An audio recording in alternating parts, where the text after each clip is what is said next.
Before Evans and I could enjoy the first fruits of our labor, yet another form of hazing was to confront us, namely the impact of Charlie Bluhdorn's bombs. Bluhdorn was not the sort of man who would hire a new production team and simply turn things over to them. He had his own ideas about what would make a successful movie, and he was intent on implementing them. The results were devastating. For one thing, Bluhdorn, as a European, venerated schmaltzy Hollywood musicals that he was insistent on reviving. His flights of fancy resulted in some truly bizarre and hugely expensive turkeys, such as Paint Your Wagon and Darling Lily. In Paint Your Wagon, it was not enough simply to dust the cobwebs off this Lerner and Loewe relic.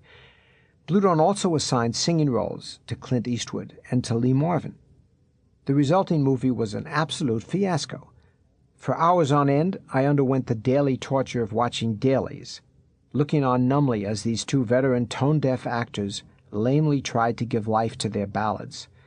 The final film had to be better than the dailies, I said to myself, and of course I was wrong. Darling Lily was even more excruciating. The Mata Hari spy plot was clunky, and the romance involving Julie Andrews and Rock Hudson was unintentionally hilarious. Andrews was conducting herself with the righteous aplomb of the governess from The Sound of Music, and it already was getting out that Hudson was not exactly captivated by women in general, and by Andrews in particular. The critical rejection of these anachronisms was blistering, and Bluhdorn was not one to take ridicule gently. Even as he flared at the press, he was also conjuring up some intriguing ways to bury the losses. First he tried to sell off a half-interest in Darling Lily to an Italian hood named Michele Sindona, who was later to die in jail.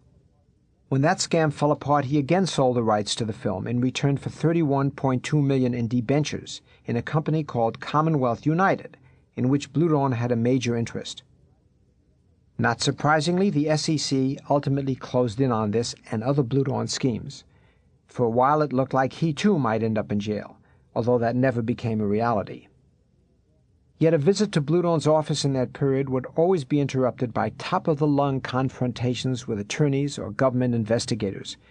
He would simultaneously be conducting a negotiation for a film project, rebuffing an SEC attorney, and trading millions of dollars in securities, all the while pacing his office like a caged animal.